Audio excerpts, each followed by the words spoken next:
Hi everyone, today we are going to talk about syntagmatic and paradigmatic relationship.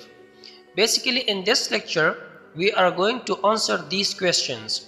The first one is who presented this concept?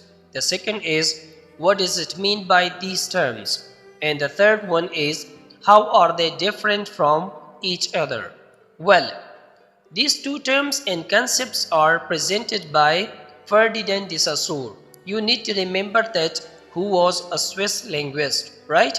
And he presented this concept in his one of influential works, and that is Course in General Linguistics, right? Well, as you have got the idea that it is presented by Ferdinand de Saussure, but what he wants by these terms? By these terms, he means that a language is a structured system. What? By these terms, he wants to convey that a language is a structured system, right? Actually, he gives emphasis to the point that within a sentence or passage, there is a deep connection among the words to convey meaning, right? Each and every word has a connection, he says. So that is why we get meaning from the combination of those words. According to him, there are two kinds of relationship among words, which he calls them syntagmatic and paradigmatic relationship. Now you got it that he called that relationship syntagmatic and paradigmatic relationship. Now we are going to explain it one by one in detail. The first one is syntagmatic relationship. Basically, let me define it and then you will understand it. It refers to the linear or sequential arrangement of linguistic units within a sentence or utterance. Look closely to this definition, then you will understand it. Basically, it means that, and as you also know that a sentence is the combination of words. So Ferdinand de Saussure says that in any sentence or utterance, there is a proper linear order and connection of words in a sentence, and because of it, it is meaningful.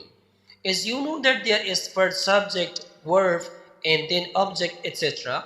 So each and every sentence has a specific structure, and there is a specific linear order, right? I think still you are not getting the point.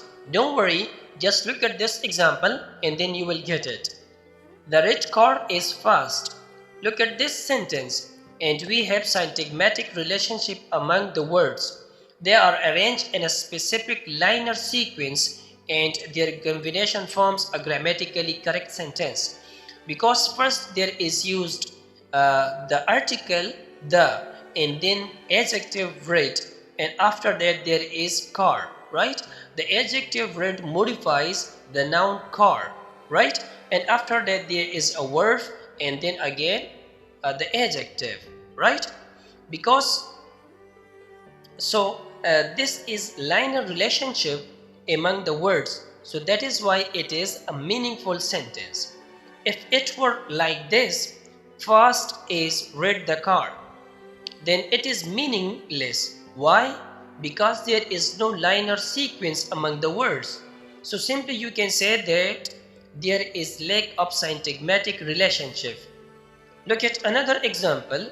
I ate a delicious food. Here in this we have first used subject I, then article, then adjective, and at last a noun. So this linear sequence is called syntagmatic relationship, right? If we disturb this syntagmatic relationship like this, ate I food delicious, so then the sentence is incorrect. So in simple words, you can say that a linear sequence in a sentence is simply called syntagmatic relationship.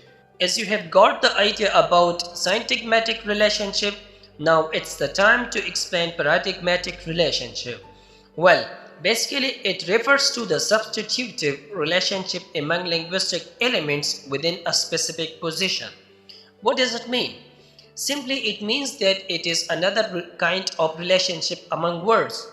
In this relationship, one word can be substituted and changed with another word with the same category. You need to remember it. And what is mean by same category? So it means that like noun can be changed with another noun, an adjective with another adjective, a verb with another verb, etc. If you are not getting the point, don't worry, let me give you an example and after that you will understand it. For example, she bought a cat. Here look at the word cat and it is a noun and this can be replaced with another noun like dog.